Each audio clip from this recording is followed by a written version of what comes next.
দক্ষিণ আমেরিকা অঞ্চলে বিশ্বকাপ বাছাই পর্বের শেষ দুই রাউন্ডের প্রথম ম্যাচে মাঠে নেমেছে ব্রাজিল ও আর্জেন্টিনা।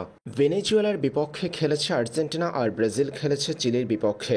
প্রত্যাশিত জয় পেয়েছে দুই দলই। ব্রাজিল চিলিকে পরাজিত করেছে ৩-০ গোলে। সমান ৩-০ ব্যবধানে ভেনেজুয়েলার বিপক্ষে জয় পেয়েছে আর্জেন্টিনা। দক্ষিণ আমেরিকা অঞ্চল থেকে এরই মধ্যে বিশ্বকাপের মূল পর্বে জায়গা নিশ্চিত হয়েছে ব্রাজিল আর্জেন্টিনা দুই দলেরই। তবে শেষ দুই রাউন্ডের ম্যাচে জিতে পূর্ণ পয়েন্ট নিয়ে বিশ্বকাপ বাছাই পর্ব শেষ করার ইচ্ছা ব্রাজিল আর্জেন্টিনার।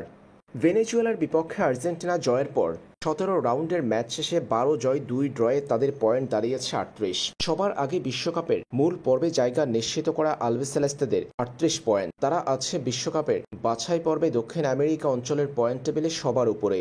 অন্যদিকে আজ চিলিকে ৩-০ ব্যবধানে পরাজিত করে ব্রাজিলের অর্জন ৮ জয় ৪ ড্রয়ে ২৮ পয়েন্ট। চিলির বিপক্ষে এই জয়ের মধ্য দিয়ে ২০২৬ বিশ্বকাপ বাছাই পর্বে অষ্টম জয়ের দেখা পেয়েছে ব্রাজিল। ১৭ ম্যাচ শেষে ব্রাজিলের অর্জন ২৮ পয়েন্ট। আর্জেন্টিনার সঙ্গে এখনও ব্রাজিলের ১০ পয়েন্টের ব্যবধান।